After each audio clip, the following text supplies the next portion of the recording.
This morning we are going to continue our series of Too Good to Be True, but we're really talking about true hope this morning. We're going to be in the book of 1 Peter. 1 Peter chapter 1 is where we're going to turn. We're going to be in the first 9 verses, but before we get there, I want to read a few quotes to you about hope.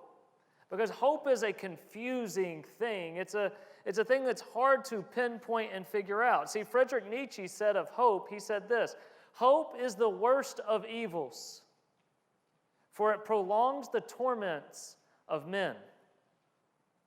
But then Fyodor Dostoevsky, I even watched a video to learn how to pronounce his name. I was that confident in it. He says this, he says, to live without hope is to cease to live. How can the two both make a different statement?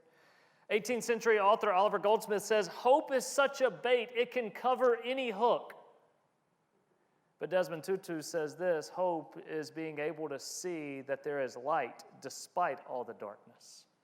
So this morning we are going to talk about hope. What is hope?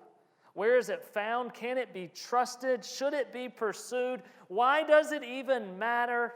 These are the questions I hope we answer today. We're in 1 Peter chapter 1. I'm going to read the first 9 verses now. It says this: Peter, an apostle of Jesus Christ, to those who are elect exiles of the dispersion in Pontus, in Galatia, in Cappadocia, in Asia, and in Bithynia, according to the foreknowledge of God, the Father, and the sanctification of the Spirit, for obedience to Jesus Christ and for the sprinkling with His blood, may grace and peace be multiplied to you. Those first 2 verses. Peter is saying, I am Peter who am writing to you, you that are dispersed, you that are thrown out of Jerusalem and in Judea, and now you have moved to Asia Minor to seek refuge because you're being persecuted. He adds a Trinitarian greeting to that. You see the Father, the Spirit, the Son. May grace and peace be multiplied to you. And then he starts the message. Verse 3. Blessed be God, and be the God and Father of our Lord Jesus Christ. According to His great mercy, He has caused us to be born again to a living hope through the resurrection of Jesus Christ from the dead, to an inheritance that is imperishable. It is undefiled. It is unfading. It is kept in heaven for you. You who by God's power are being guarded through faith for a salvation ready to be revealed in the last time. In this you rejoice, though now for a little while, if necessary, you have been grieved by various trials. He's saying you have a hope. Rejoice in that, even though you're going through difficult things, so that the tested genuineness of your faith, more precious than gold that perishes though it is tested by fire, that it may be found, this faith may be found to result in praise and glory and honor at the revelation of Jesus Christ. And then, as we even just sung, though you have not seen Him, you love Him. Though you do not see Him now, you believe in Him, and you rejoice with joy that is inexpressible and filled with glory, obtaining the outcome of your faith, the salvation of your souls. All right, there's a lot to unpack there. We're going to handle those 9 verses today. As I said, Peter is writing to a group of believers that not by their choice, but because of what is going on in the world, they have been sent from their home, from everything they know, from all their comforts, from all their people. They are now having to live in all these dispersed places, and they are enduring persecution. We are not sure if that persecution is physical, if they're being beaten and thrown into jail, but we know for sure that it is social, that it is political, and that it is economical. All right? They are being mistreated in their workplaces. They are being mistreated in society and in politics, and they have no voice whatsoever. Karen Job says that it's hard for us to connect with persecuted people because we only know of persecution, but most of us have never really felt persecution. Living in the confines of America and the comforts of America, we have never really experienced that.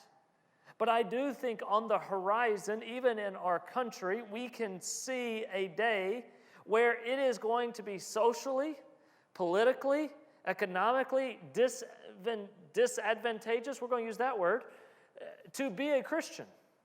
That it is going to be discouraged, that it is going to hamper or harm us in some way. Because there's going to be a time, I really do think, on the horizon, where we are forced to choose between Christ and culture. And so Peter is writing to these hurting, stressed, tired, scarred believers, "Blessed be the God and Father of our Lord Jesus Christ," verse 3. "According to His great mercy, He has caused us to be born again to a living hope through the resurrection of Jesus Christ." Before we can understand this living hope, we need to understand what is going on that even caused this. See, our hope springs from the great mercy of our great God through the resurrection of Jesus Christ. He says it at the very beginning. According to His great mercy, He has caused it. It's not a work that we have done. We talked about that last week in Ephesians chapter 2, right? It is not a work that we can boast about or brag about or talk about what we have done. No, it is only by the mercy of God, only by the grace of God, that He has caused us to be born again. Now, I'm not sure about you, but I did nothing to make myself born the first time. I just showed up for the party, right? Like, I was just there, like, hey, I'm here, and everybody celebrated. But I didn't do any planning. I didn't make it happen. I didn't do any of those things. But I happened to experience it. So too is our born-again state. See, we like to use terms of when I accepted Jesus into my heart or when I chose to follow Jesus. And I understand the heart of that, and there's goodness in understanding that, yes.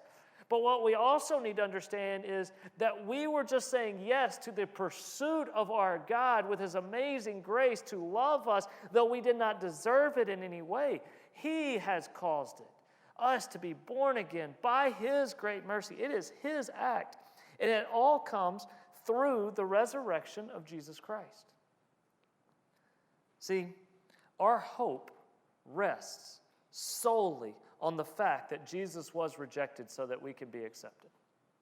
Our hope rests solely on the fact that Jesus died so that we may live. Our hope rests solely on the fact that Jesus experiences what we deserve so that we experience what He deserved. Our hope rests on the resurrection. The theological term here is substitutionary atonement. Jesus takes our place. He pays our penalty. He experiences our punishment. But the resurrection of Jesus both proves and pays once and for all that death could not contain God. Jesus is proving that, and He is paying for us. He has power over death. He has victory over death. He shows that His grace is greater than our sin. See, if the tomb was still occupied, we don't have hope. If the body still lay buried, we don't have hope. But since He was raised, we believe that we too can be raised by the resurrection of Jesus Christ. That is our hope. So what is hope? Hope is a strong and confident expectation. Hope is a trust and a belief that what God has said in His Word, what He says to us now, and what He has promised will come true. That is what hope is. Hope is trusting. It is expecting. It is living out our faith in tangible ways, even when we haven't seen it come to fruition. And I've loved how Peter writes of it. We have, he says in verse 3, a living hope. That's an interesting term, right? Living. How is it living? What makes it alive? Thomas Schreiner says that a living hope is especially powerful to people who fear death. And these people that are being persecuted that Peter is writing to are fearing death every day.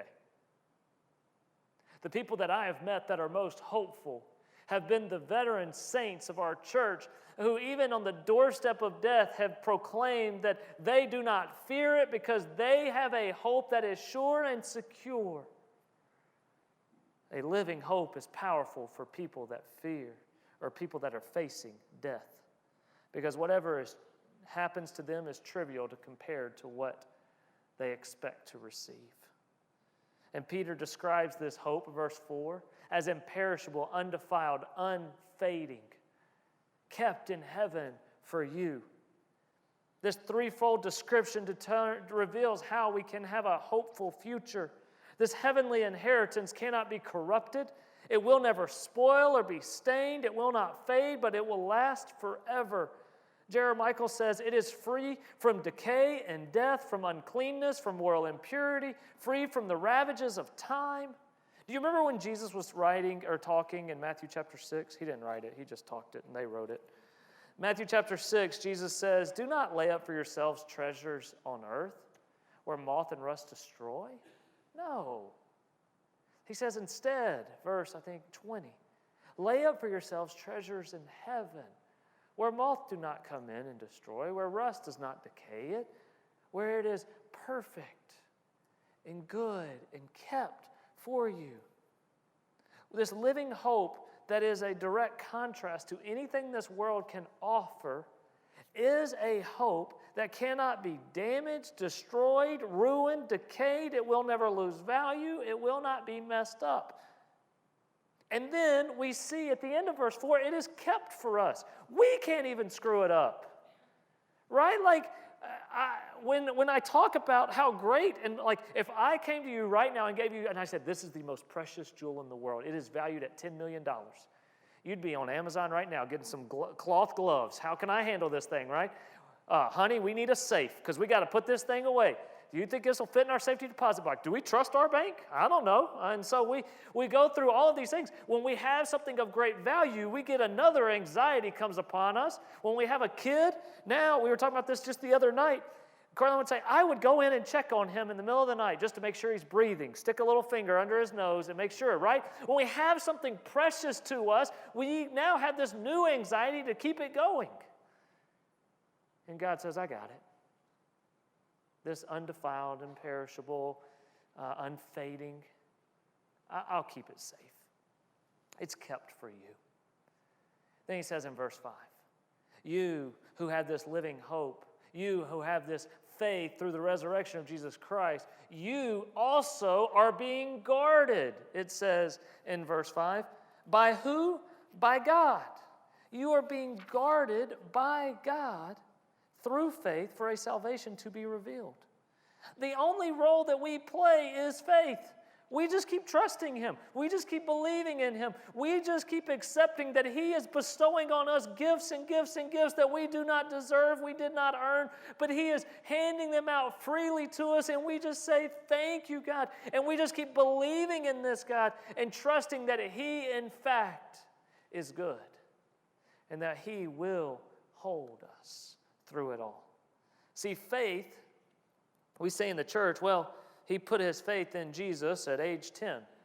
For Peter, faith is not a one-time act that we did 10, 20, 50, 80 years ago that got us a ticket to be baptized, and we just said, well, I had faith in that moment. No, faith for Peter is a constant and continual trust in God. It is not a single act. No, it is a daily choice of obedience and belief that He is good and that He will carry us forward. Peter knows that for his audience, this is hard. They're struggling with this every day because the choice is to be faithful to Christ and endure, or to turn your back on Christ and be able to enjoy life. He says in verse 6, in this you rejoice, this living hope, though now for a little while, if necessary, you have been grieved by various trials. He doesn't deny that you're going through some really difficult things. But he says, you're being grieved through these so that the tested genuineness of your faith, more precious than the gold that perishes though it's tested by fire. He says, this genuineness of your faith may be found to result in praise and glory and honor at the revelation of Jesus Christ. Peter says, I know you are experiencing difficulty. You've lost your home, your family, your jobs. You've lost all the comforts you have ever known, and yet you can still rejoice. Why? Because you have a hope that is better than anything this world can offer. You can still believe. He says, because your faith is more precious than gold. It's more valuable than any riches, any earnings, any security, any safety that you can accumulate here in this world. He uses this analogy of fire. See, fire is used to test the genuineness of gold. The purity, the quality is determined as it is pushed to its limits to see what it can handle. In the same way, Peter is using this analogy saying, yes, you are being tested. You are suffering. You are going through difficult times. However, there can be a purpose in this. See, true gold can withstand the fire just like true faith can withstand the trials. Even when you are experiencing difficulty, will you believe and will you hold on? For too long, we've connected trials to problems. But trials are not always a symptom of being outside of the will of God. Sometimes it means being in the will of God. Solely because of their faith, these believers in Asia Minor are being persecuted. Only because of their relationship with God are they experiencing what they do not enjoy. And yet Peter says that your inheritance that is guarded by God is better than anything in this present life, and no matter what you experience here, you can trust that He is good. Peter explains, as he talks about this suffering, that in their lives it's working both to purify their faith and to prove their faith. See, when we walk through difficult times, sometimes we need to be purified. The dross needs to go off. Because sometimes it reveals how we are trusting in things that are not God. Maybe you've lost a job and you go, well, my hope was in that paycheck, not in the Almighty. Maybe you've lost a friend, a family member. Maybe you've lost health. And you go, well, my hope was in this. And I realize I need to place it solely on my God. Peter says it purifies our faith and it proves our faith. He says to hold fast in this, to rejoice in this. It sounds very similar to James, doesn't it? Chapter 1, verse 2, consider it pure joy, my brothers, when you experience trials of various kinds. Why? Because the testing of your faith produces steadfastness. This is nothing your culture will ever teach you. It tells us, our world tells us, that if we are experiencing bad things, then either we're doing something wrong or they're wrong, and we need to get out of it as quickly and easily as possible. So when you were in school, if you took a hard class that you said, man, this is going to take a lot of work to get through this class, well, just drop it. We'll just take another one. You got a bad boss?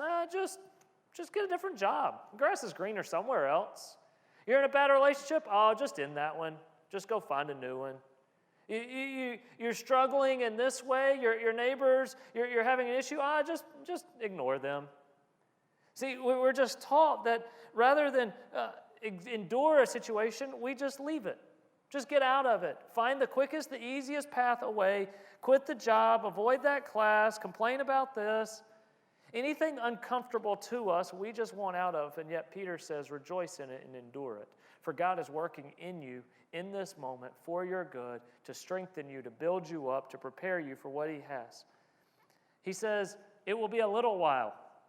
I think Peter is talking with an eternal timeline, not an earthly timeline.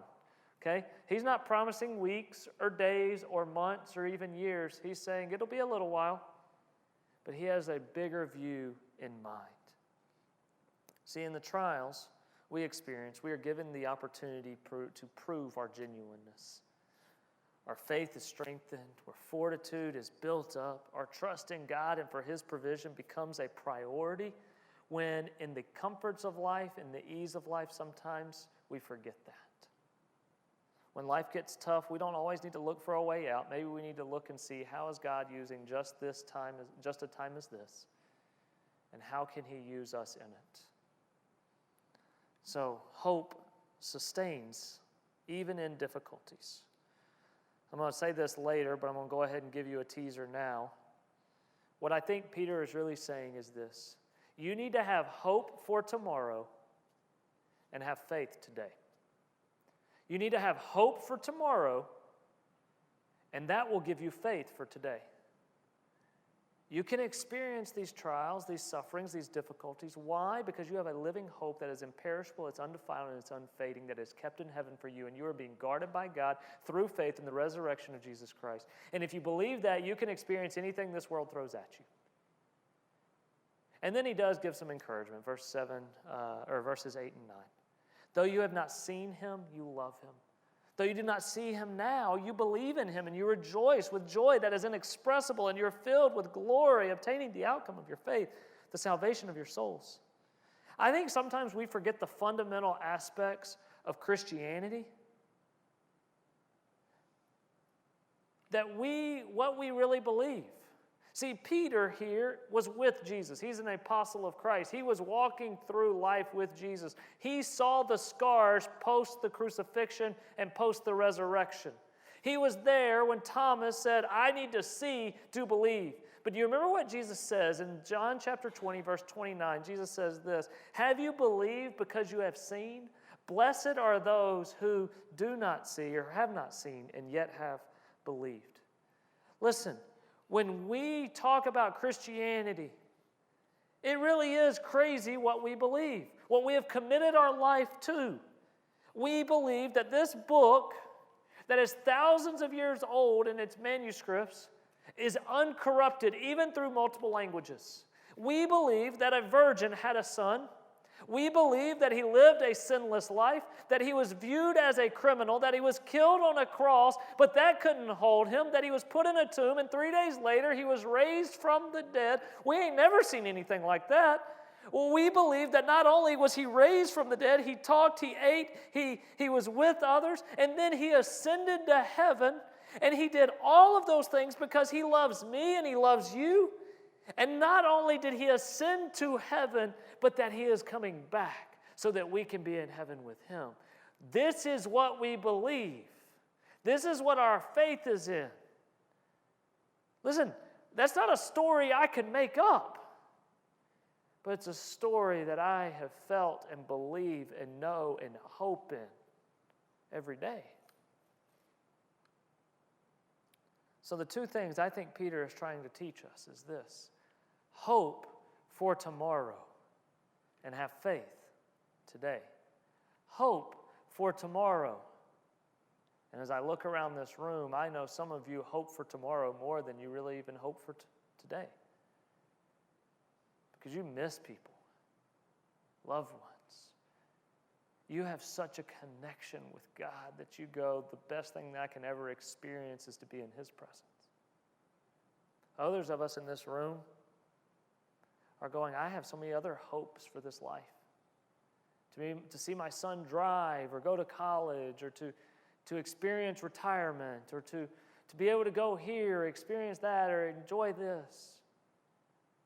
But Peter is trying to teach us hope for tomorrow and have faith today. I want to end with a story. I don't know if I answered the question yet. Does hope really matter and does it change anything?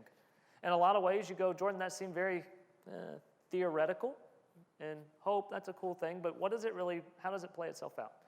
Here's my story. Sophomore year of college, Carla and I had been dating about a year. We had decided that we were going to go on a date to Birmingham. We lived in Tuscaloosa at the time. It's about 45 minutes from Birmingham. Denton to downtown to Fort Worth, something like that, all right? So we were going on this date, and we had picked out a nice restaurant. It was the first time that we were Jordan was going to buy a meal for the both of us. It's like $30 a plate, and so you get a little nervous, right? Outback was fancy then, and so now you're like, whoa, we're taking a step up, we're excited. So we drive to Birmingham. But when I picked Carlin up, she kind of was giddy and excited, but it wasn't for the date. That was normal, natural, whatever. No, she said, Jordan, you're not going to believe this. The night that we're going to Birmingham, Dave Barnes, musical artist that she loved, he was kind of smaller then, he's a little bit bigger now. Dave Barnes is playing in Birmingham tonight, and he just tweeted out that he's going to be giving away 2 tickets, and all you have to do is tweet at him, and you'll get the tickets for free to see him. Okay, well, that's awesome. See, I don't know if Disney has conditioned us, if fairy tales has conditioned us, but when moments like that come along, you just assume you're going to win, right? Like, I don't know if y'all sit there when there's door prizes being called out. You're just like, I'm pretty sure I'm going to win this time, right?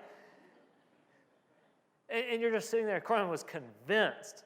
So she had tweeted at him a few times, hey, I'm coming to Birmingham. We're coming from Tuscaloosa. We want to see you. I'm your biggest fan. She had seen him in concert before and sent a picture to him. Hey, I've had a picture with you. Do you remember me? No, he doesn't, but whatever.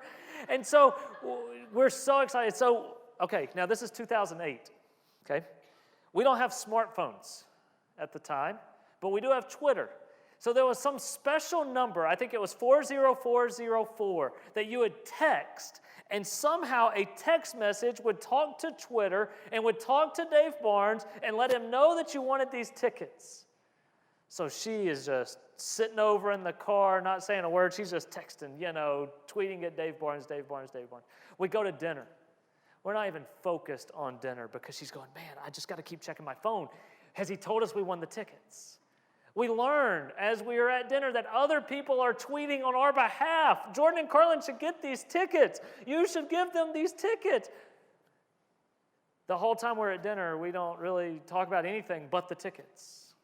I mean, they probably were not more than $15 to go. But we were spending a lot of money for dinner, so we sit there. Instead of going bowling or doing something fun in a bigger city, we changed all of our plans because we were going to win the tickets and we wanted to be ready to receive the tickets. So we just kind of waste time sitting around. As it gets about 30 minutes before showtime, we decide, well, why don't we drive over there? This is, once again, before cell phones or smartphones, so we get out our TomTom and we type in where we think the concert is, and we reroute a few times, and we try to get over there, and then we just circle around the venue a few times. We park outside of it, just checking our phones constantly, tweeting a few times. Well, maybe he's going to do it 15 minutes before the show. Maybe he's going to do it 10 minutes before the show. As time gets closer and closer, maybe he's going to get up as the show starts and says, I'm going to tweet at these people, Jordan and Carlin, and they're going to come get the tickets, and they're going to celebrate. It's going to be awesome.